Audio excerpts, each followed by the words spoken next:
Donc vous vous rendez compte un peu que l'État donne le RSA et des aides à leur mère les timpes. Tu sais, leur mère les kahba, là, leur mère les timpes, l'État aide ces gens-là. Vous vous rendez compte? Donc finalement, on va pas taper des gens, on va taper dans des vitrines. Et tout ça sur la chaîne à Vincent Bolloré. Après, vous allez pleurer en racisme.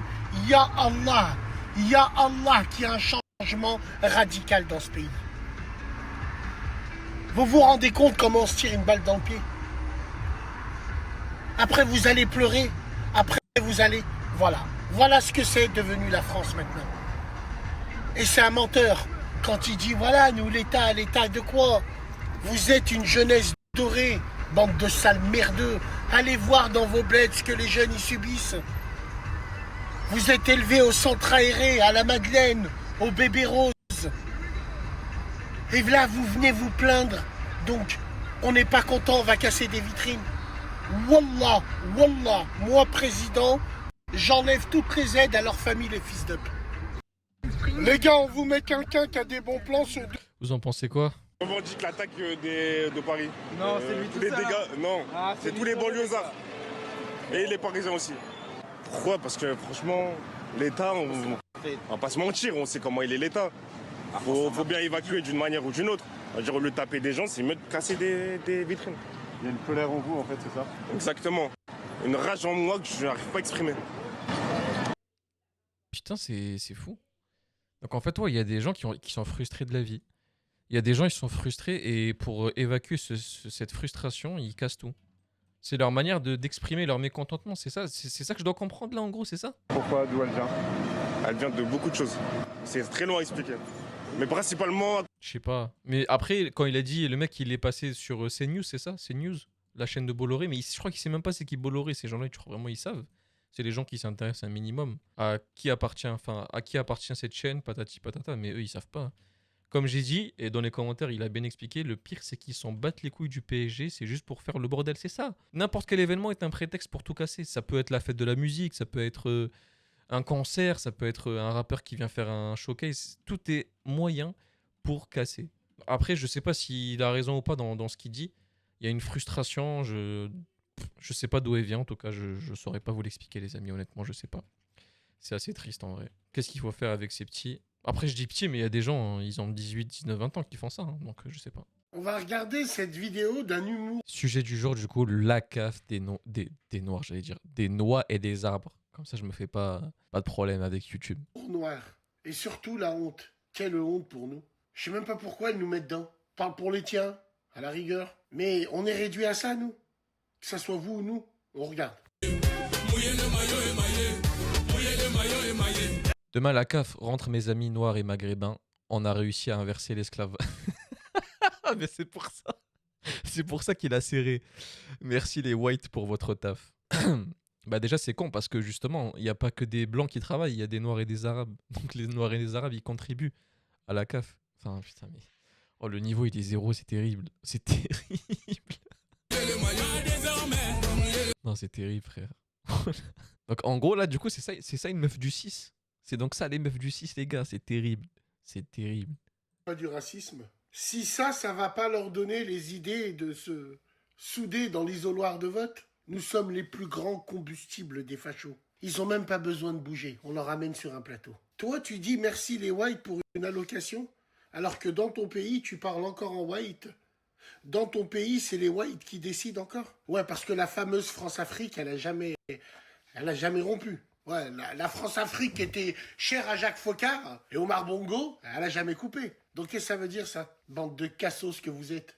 Et vous mettez les communautés noires et les communautés maghrébines à l'intérieur. Comme s'il n'y avait pas d'autres communautés qui profitaient largement du système. À la rigueur, quand tu regardes la reconversion, que ce soit des maghrébins ou des noirs, bah, les enfants de la CAF comme nous, on a évolué. Et nous, maintenant, on a envie de se vanter par notre travail et notre mérite. On n'a pas envie de se vanter parce qu'on a été assisté. Nous, à l'époque, quand il y avait la CAF, c'est parce que nos parents faisaient des enfants qu'ils élevaient et qui disaient « Faites-nous pas honte quand vous sortez dehors. Travaillez à l'école. Revendiquez qui vous êtes. Regardez la chance que vous avez d'être là. Faites votre place par le travail et le mérite. » Et les mamans d'aujourd'hui, les cassos de la gare du Nord, elles viennent. Elles te disent merci les whites pour les travaux, mais wallah, j'aurais honte à ta place. Quand tu sais que ton président de la République, il épouse une white, il épousera jamais une femme comme toi. Parce que quand tu dis les whites, ben, c'est les whites qui dirigent, que tu le veuilles ou non. Et nous, on est réduits à courir, à danser, à faire le show, à être les fous du roi. Quelle honte, et va te cacher. Et qu'on lui supprime la CAF. Je comprends pas, moi. Quoi que tu me diras, même les tortues, elles peuvent faire des enfants maintenant. Et puis... Ah, je suis mort, putain, les gars. Alors ça aussi, autre sujet. Pourquoi les files d'attente chez Master Poulet sont considérées comme des nuisances et pas celles de Cédric Grolet? Et du coup, Bassem va répondre à ça. Pourquoi les files d'attente chez Master Poulet sont considérées comme des nuisances et pas celles de Cédric Grolet? Cédric Grolet, c'est quoi? C'est les pâtisseries, je crois. Parce que la clientèle n'est pas la même. Il faudra arrêter de se victimiser pour un oui, pour un non. Vous comparez d'incomparables. Vous savez très bien que certaines enseignes ramènent une certaine clientèle. La preuve, vous en faites la promo. Pour vos restaurants, vous mettez des femmes en string, en mini-jupe, pour servir des vieux splash, match, flash, écrasés par des poids lourds XPO. Donc ouais, les clientèles, c'est pas la même. Les gens, ils savent se comporter, c'est tout simplement. Les clichés font l'humanité, les mecs. Qu'est-ce que vous voulez qu'on vous dise? Après, attention, j'ai pas dit que le Master Poulet, ils sont responsables. Non, non, absolument pas. Ils sont pas responsables de l'extérieur. Ils sont responsables de ce que tu manges. Mais c'est les gens qui le fréquentent. Que ce soit eux ou d'autres chaînes de resto ou d'autres, tu sais très bien. Ce qui attire, attire. Voilà. Donc voilà, au lieu de sortir des choses comme ça, il faut se remettre en question, je pense. Je pense que c'est toute une question d'éducation. Par contre, on peut dire clairement que moi j'ai vu une vidéo de Cédric Grolet. Quelqu'un a pris une photo à la devanture de son magasin où il y avait un rat qui se baladait. Et ça, c'est grave par contre. Ça, on peut dire que pourquoi un établissement comme Cédric Grolet ne prend pas un contrôle d'hygiène du coup, vu qu'il y avait des rats qui se baladaient devant la devanture. Un peu bizarre quand même. Ça, on peut le dire. Après, là, il n'y a pas mort d'homme, j'ai envie de dire. Encore, nouveau sujet. Parlons des clochards qui pensent que nous sommes jaloux d'eux. C'est parti. Bon. Salam les gens. J'aimerais parler avec vous des extraordinaires clochards qui s'inventent de la jalousie de partout.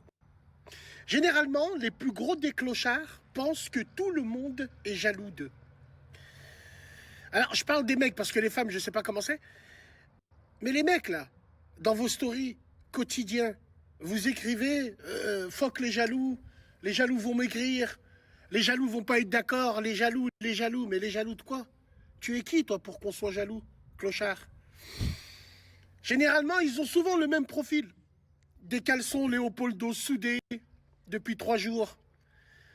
Ils ont des sockets Artengo avec des jeans, des baskets.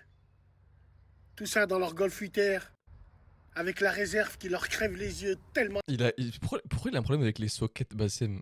Ah, je suis mort. Des sockets Artengo, j'avais jamais entendu ça. Elle est allumée. Et ils te disent les jaloux vont maigrir. Mais vous vous êtes pris pour qui? Même Jet Li dans le film The One, il pensait qu'il était tout seul, il n'était pas comme ça. C'est quoi tous ces gens qui s'inventent des jaloux de partout? Je me demande si c'est pas eux les plus gros jaloux en fait. Ils sont jaloux parce qu'on n'est pas jaloux d'eux. C'est quand même fou quand même. Hein. La jalousie pour moi est une maladie du cœur. S'il y a une chose que l'être humain peut se dire c'est tombé sur moi et c'est mal tombé parce qu'on ne contrôle pas ça, je pense, c'est la jalousie. Hamdoullah ya Rabbi, j'ai jamais eu cette maladie du cœur. Il y a des gens, ils ont ça dans le sang. D'accord, la jalousie, elle existe, c'est un sentiment humain, je suis d'accord avec toi. Mais la jalousie, elle existe que chez les pauvres et entre pauvres. Elle existe qu'entre nous. Entre pauvres, jaloux d'un mec, entre pauvres, c'est quand même fou, hein. Mais tout... Sur ça, je suis pas d'accord. Hein. Je suis prêt à parier. Je suis prêt à parier qu'un millionnaire serait vraiment jaloux d'un milliardaire. Je suis prêt à mettre ma main coupée qu'un millionnaire serait vraiment jaloux d'un milliardaire. Je sais pas, imaginez un millionnaire, il a un petit bateau, et le milliardaire, il a un gros bateau. Je suis désolé, mais pour moi, je pense qu'il peut être jaloux. Il y a de la jalousie, ce n'est pas entre pauvres, ça peut exister entre riches. Ces gens-là là, qui parlent en story, qui s'inventent de la jalousie, est-ce que tu les as vus, ceux-là? Vous êtes pathétique, ridicule et vous êtes stupide. Wallah l'azim, sachez bien que les plus gros des clodos sur Internet, c'est ceux qui pensent que tout le monde est jaloux de lui. Alors que personne ne te calcule, on s'en bat les couilles. Donc, s'il vous plaît, arrêtez votre pathétie néfaste. Mais comment on peut vous raisonner, vous, pathétie néfaste? Vous êtes né dans la pathétie. Donc voilà, moi, c'est ce que je voulais dire. Je sais pas si vous en connaissez comme ça. Les jaloux. Va te faire niquer, va. Ça fait quoi 12, 13 ans 13 ans que je suis sur Internet. Je te mets au défi de me retrouver une vidéo où moi, je parle des gens en disant « c'est des jaloux ». Je te mets au défi. Vu que vous stockez tout, surtout me concernant, et c'est de bonne guerre, hein. Ah ouais, évidemment, c'est trop bien comme ça. Vous êtes sans pitié avec moi, parce que je suis sans pitié avec vous. Je kiffe, wallah, je kiffe. Au moins, c'est une relation, comment te dire, de respect mutuel. Trouvez-moi une vidéo où moi je dis les gens c'est des jaloux, les gens c'est des jaloux de moi, les gens c'est des jaloux. Non. Parce que quand tu sais d'où tu viens, ce que tu as vécu, comment tu l'as vécu, quand bien même tu as quelque chose, quand tu as des jaloux à côté de toi, tu ne calcules pas. Et tu ne fais pas attention à ça. Parce que tu te dis, avant-hier, j'aurais pu être comme ça. Voilà, c'est tout ce que je voulais dire. Salam les gens. Ah, donc il n'exclut pas la possibilité qu'il aurait pu être jaloux lui aussi. Je pense que un jour dans notre vie, peut-être que vous l'avez jamais été, mais ça peut arriver, vous allez peut-être un jour être jaloux de quelqu'un, d'une situation injuste aussi, ça peut être une situation injuste.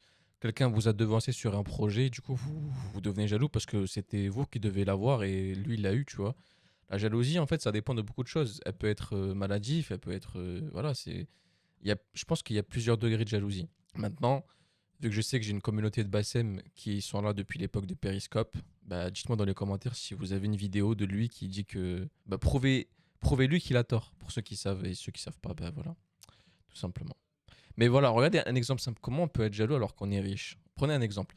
Imaginez aujourd'hui, je suis millionnaire. Je suis millionnaire et j'ai envie de m'inscrire pour avoir une Patek Philippe, une Rolex, bref, une montre qui coûte assez cher et qui est sur demande pour l'avoir. Et bien, vu que je suis millionnaire, je suis pas milliardaire. C'est-à-dire que je vais être inscrit en liste d'attente. Je vais attendre avant d'avoir cette montre plusieurs mois, peut-être plusieurs années, ça dépend du modèle de la montre.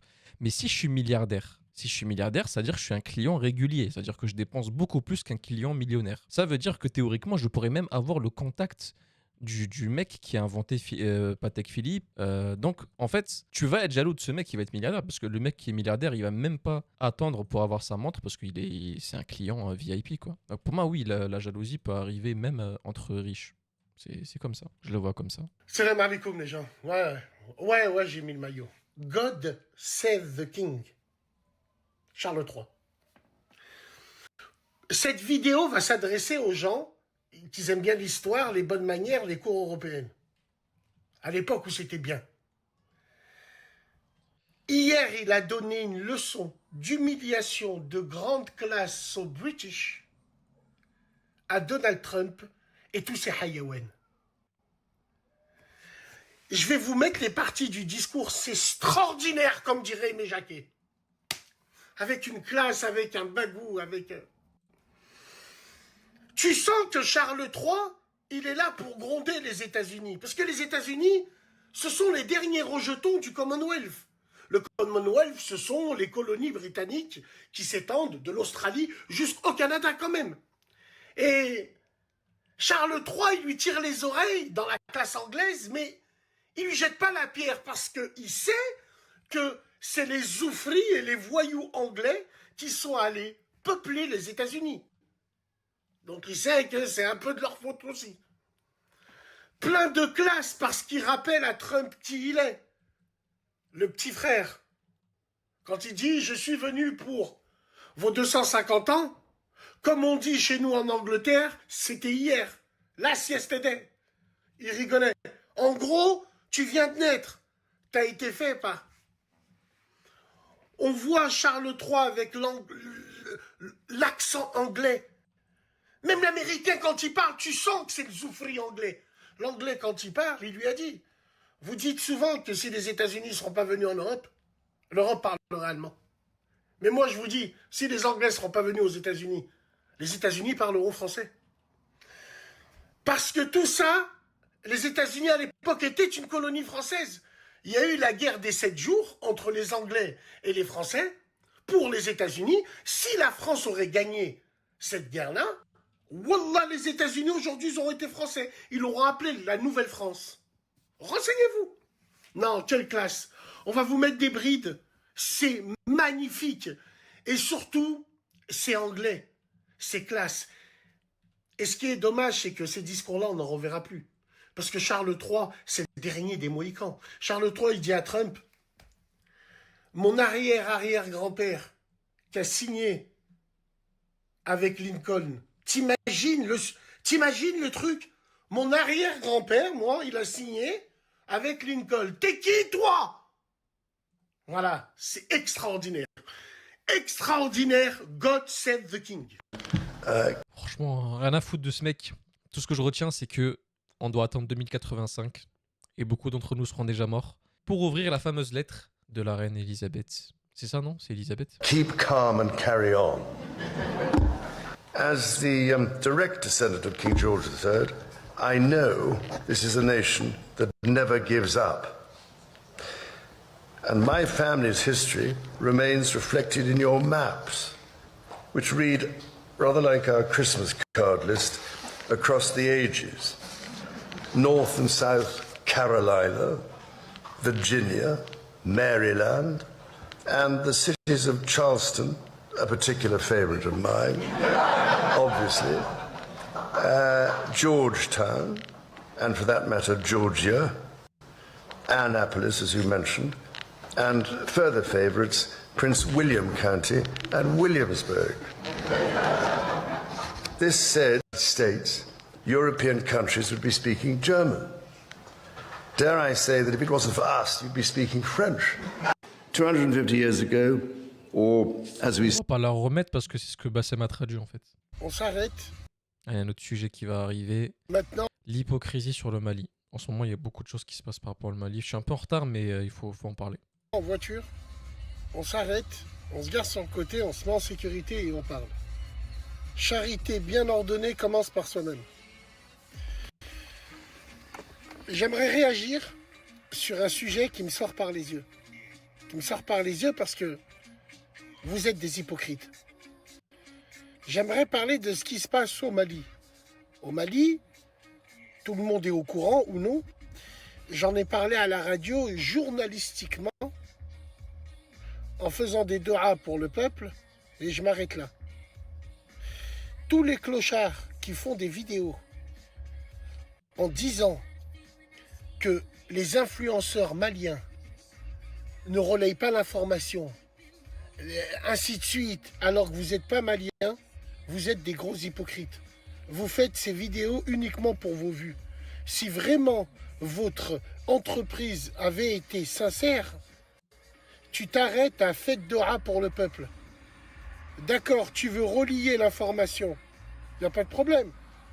Évidemment, peut-être que nous, en France, il y a plus d'influenceurs maghrébins ou turcs ou chinois que de Maliens qui ont plus de vues, qui doivent relayer l'information. Il n'y a pas de problème que tu relayes l'information. Mais que là, t'écartes ton cul en disant t'es pas malien, t'es maghrébin, et tu dis aux Maliens et les influenceurs maliens, il faut rien. Tu montes le peuple entre eux. Donc t'es un hypocrite. Tu fais ces vidéos uniquement pour des vues, uniquement pour des Maliens qui te disent oh là là, c'est bien, t'as raison. Les Maliens qui disent ça, vous n'avez pas à dire ça. Il faut lui dire ça te regarde pas. Fais doha pour nous et ferme ton cul, juste. Non, vous non. Surtout les Maghrébins. Oh, les Maliens, vous faites quoi, les enfants? De quoi je me mêle? De quoi je me mêle? Faites doha pour eux et reliez l'information. Et fermez vos clapes merde. Moi, c'est tout ce que j'ai à dire. C'est pas du tout. Wallahi, c'est hypocrite. C'est hypocrite parce que ça les regarde eux. Et toi, tu le sais. Mais tu veux rajouter du piment pour que les gens ils disent Subhanallah, extraordinaire. Faites doha pour le peuple malien, les frères et les sœurs maliennes. Alors, est-ce que tout le monde a le même état d'esprit? Je pense pas. Je pense que c'est un certain nombre de personnes qui font ça. Mais c'est vrai que j'ai beaucoup relié ce truc-là. J'ai beaucoup vu de gens dire oui, vous faites quoi les influenceurs maliens? Il se passe quoi chez vous? Vous relayez pas C'est quoi? Tu veux leur chier dessus en fait. Cela ne nous regarde pas. frères et les sœurs maliennes. Perso, comment je m'en bats les glenches, limite Chah. Ils vont encore accuser l'Algérie, c'est bon à rien, mauvais à tout. C'est vrai que ça a été accusé l'Algérie par rapport à ça. Ils disent que les terreaux qui attaquent le Mali en ce moment sont soutenus par l'Algérie, qu'on veut leurs ressources, etc. Ils ont même essayé de le faire à l'ONU. C'est une blague, mais rien à voir. Voilà, le Mali est géographiquement sur la route de tout le monde en Afrique. C'est un pays de passage obligé stratégiquement. C'est une merde pas possible au Mali. Comment veux-tu qu'il relaye quoi que ce soit? La dernière fois que les Franco-Maliens ont ouvert leur gueule, la France a pris la tête du pays. Maintenant, il s'agit hélas des conséquences de cet épisode français. Le problème lié à l'Azawad est ultra sensible et c'est bien la France qui a envenimé la situation. Ça a mené à la division du MNLA. Affaire à suivre. Pour ce qui est de l'Algérie, la France et les autres pays ayant des vues sur le Mali ou une dent contre l'Algérie n'apprécient pas le soutien indéfectible d'Alger et surtout le respect mutuel qui existe avec les peuples et les dirigeants touaregs quel que soit leur pays. Alger a toujours et œuvrera toujours pour garantir aux Tamasheks le droit de vivre pleinement sur les terres où Allah subhanahu les a mis depuis des siècles. Personne n'est mieux adapté et disposé à vivre dans le désert. Personne. Leurs frontières ont toujours été celles qu'Allah Ta'ala leur a imposées. Pas les limites du désert. La colonisation a voulu détruire leur mode de vie. Et cela, l'Algérie a fait avec de la manière la plus digne. Le problème de l'or dans cette région frontalière attire les convoitises depuis bien longtemps. Ils ragent contre Alger car le pays a laissé les Tamasheks algériens touaregs en pleine possession des ressources de leur région et aspire à ce que ce peuple noble soit respecté. Mais la fortune qui est dans le désert fait des envies. Mais alhamdoulilah, Alger continuera à accueillir toutes les réunions et toutes les... J'ai pas vu. Toutes les délégations... Oh putain, c'était long. Wow, c'était très long. Alors, duel d'opportunistes. L'actuel adjoint au maire socialiste de Marseille, Samir Ghali, affirme que le député LFI Sébastien Dologu n'est pas algérien, ainsi de suite, ainsi de suite. Tout ce qui est LFI, LF merde ou gauche, c'est de la merde. Et on le voit encore. Il y a une femme qui est en train de dire à un mec, tu utilises les Algériens pour voter. En gros, tu m'as piqué mon idée. Wallah, les frères algériens, ils ont bon dos. Depuis le début, on vous dit que ce mec, c'est une farce et attrape. Il en a rien à foutre, les Algériens.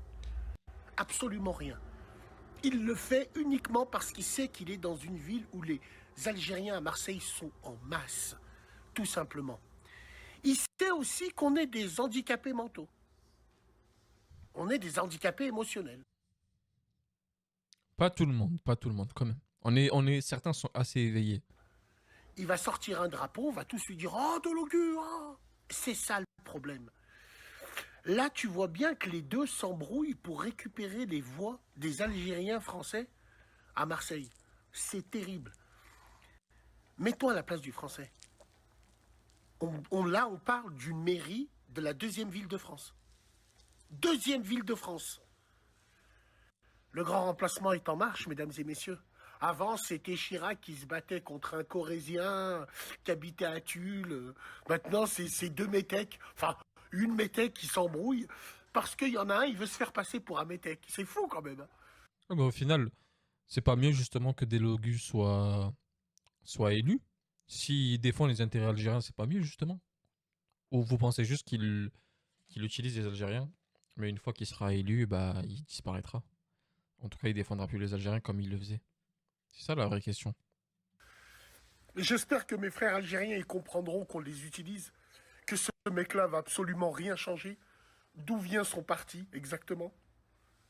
À part créer la tension, qu'est-ce qu'ils vont faire eux? Et à la mairie de Marseille, plus corrompue que cette mairie. Ça a bugué. C'est un sport national, hein, c'est la ville de Gaston Defferre, du fini parti, Mais ça, on va en parler à la radio. Ça, on en parle la soir. Est-ce que c'est pas plus mal, en fait, au final, qu'ils défendent les intérêts d'Algérie? Enfin, des Algériens. À vous de me dire. Mais oui, Big Story, il y a des stories complètes. Si dans le 42, tu passes pas ton permis ici, c'est que t'as rien compris au film. Allez, on y est parti du coup. Question sur les morts.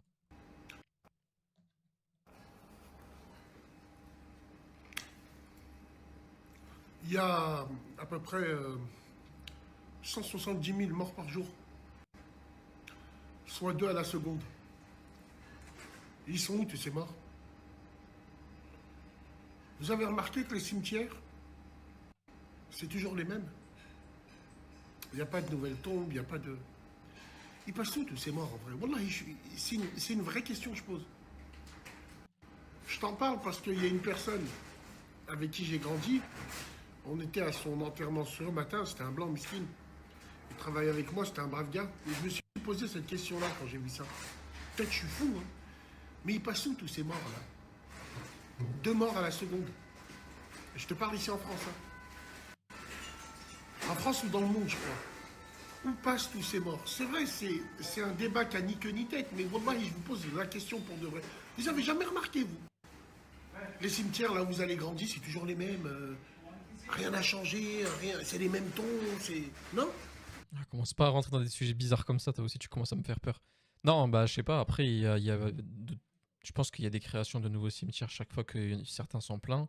Il y en a, bah, malheureusement, ils ont pas l'argent, du coup, bah, on les brûle. C'est ça, non? Les fours crématoires. Enfin, oula, je vais dire une dinguerie, je crois. Mais je crois que c'est ça, c'est les fours crématoires. Hein. Dites-moi si je me trompe ou pas. En gros, on fait incinérer ton corps. Je sais plus exactement les termes précis, mais bref, il y en a, ils ont pas l'argent, du coup, bah, leur corps, bah, c'est terminé, quoi. Donc, ouais, tout dépend de ça. Après, il y en a, du coup, bah, les Maghrébins préfèrent mourir dans leur pays d'origine. Donc, il y en a, ils meurent au Maghreb. Donc, bref, en vrai, je peux pas vous dire parce que moi je ne connais pas par rapport à tout ça, mais je pense pas que. Peut-être que certains partent chez Epstein, je sais pas. Peut-être qu'il y en a, ils partent dans l'île d'Epstein, on sait pas, on sait pas, on sait pas. On sait pas. À moins que je suis fou, bref. La politique funéraire a changé grâce à l'installation croissante des crématoriums. Ah, c'est ça, c'est les crématoriums. Dans les villes subventionnées par les régions et l'État Bassem. On a tendance à l'oublier, tous ces petits vieux et vieilles réduits en cendres au bout de 3 ou 4 jours. Comment voler? Il ne reste aucune trace de tous terribles tout de même. Ouais, c'est exactement ça. Paix à leur âme, mais c'est triste en tout cas. Ah oui, parce que même mourir, c'est cher. Même mourir, faut payer, donc qu'est-ce que je te dis? On va manger de l'humain dans pas longtemps. Non, moi, vous voulez que je vous dise une vraie théorie que j'ai, moi? Là, comme ça, devant tout le monde, là, on est plus de 100 personnes. Je suis sûr qu'on a déjà mangé des humains. Je suis sûr que dans la nourriture, il y a de l'humain. Voilà, je le dis comme ça. Peut-être que je suis peut-être le fou du quartier, mais je suis sûr qu'on a déjà mangé de l'humain. Voilà, je pose ça là. Tu as déjà vu un enterrement chinois? MDR, voilà, un Martiniquais que je connais, bosse à la morgue depuis 20 ans. Il a vu un Asiatique. La légende dit même qu'ils donnent leurs papiers à d'autres et à la douane ou contrôle anodin. Va faire la différence entre Chang et Chang. C'est un peu raciste ça quand même. Un peu raciste Bassem, quand même. Salam alaikum les gens. Écoutez bien. Il y en a, ils sont au courant déjà. Peut-être que d'autres ne sont pas mis au courant. Wallah, wallah, wallah, wallah. Qu'un camion m'écrase là. À l'instant. Dites Amine si je mens. Il y a un frère de Paname que je connais bien. Il m'a appelé, il m'a envoyé le lien d'un site. Oximo Billah, avec ce site, tu as accès aux informations de tout le monde. Tous ceux comme moi, parce que je vais t'expliquer une chose, ça va être rapide. Il m'appelle, il me dit salam alaikum, je m'appelle comme ça, je t'appelle de Paris. Moi, la première chose que je lui dis, frérot, mon numéro, d'où tu l'as eu? Il me dit justement, Bassem, Aïchoumouk prévient les gens. Il y a un site, à l'intérieur, il y a les IBAN des gens, il y a les numéros de téléphone. Il me dit, il y a même possibilité de voir l'affiliation avec ce site-là. Je lui dis, mais comment tu... Il me dit, Bassem, c'est simple. Quand tu te fais livrer des colis, les informations sont volées là. Quand vous entendez qu'il y a des informations qui sont volées, elles apparaissent sur ce site. La tête de mon père, je peux pas le... Normalement, les premiers causes de vol de données, c'est les sites internet. Avec les cookies, les conditions d'utilisation. Les premiers vols viennent des sites internet. Après, peut-être que là, c'est vrai ce qu'il dit, mais normalement, la première chose où on vous vole vos informations, c'est sur internet. C'est quand vous rentrez vos informations sur des sites. Donner ce site pour éviter de faire de la pub.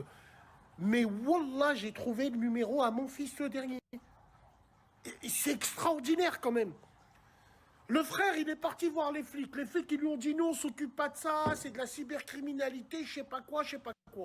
Les frères, wallah, c'est une information sérieuse. On en parlera à la radio, Inch'Allah. Faites bien attention à ça. De toute façon, Bassem, j'ai envie de te dire que oui, toutes vos données seront publiques. Moi, les données de mon père sont publiques parce qu'il a une entreprise. Enfin, même moi, parce que du coup, vu que j'ai une auto-entreprise, oui, on peut facilement trouver mon adresse et tout.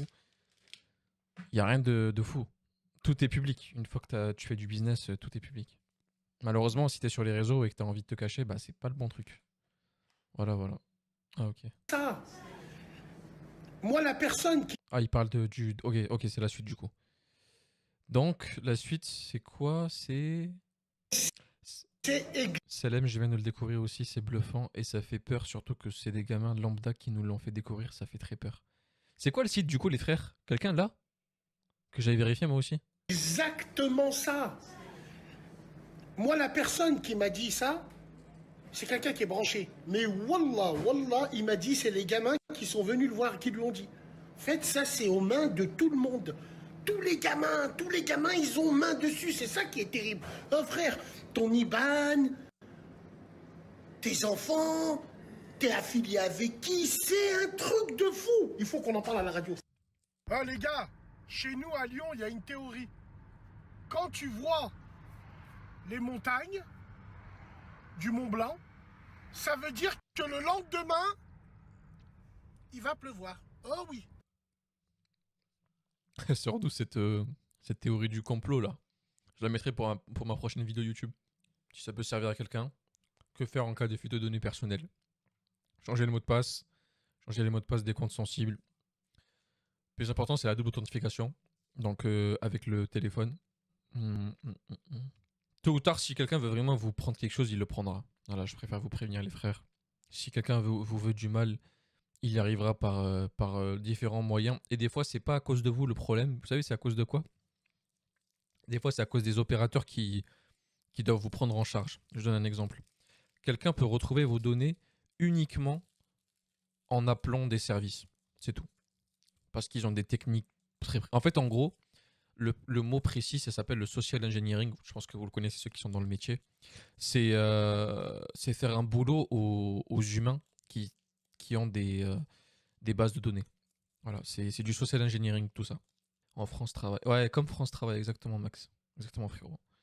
Donc ça s'appelle le social engineering. C'est le fait de travailler sur les humains, les manipuler, parce que c'est des humains qui ont des bases d'accès importantes dans les services free, enfin tout ça, quoi. Vous connaissez.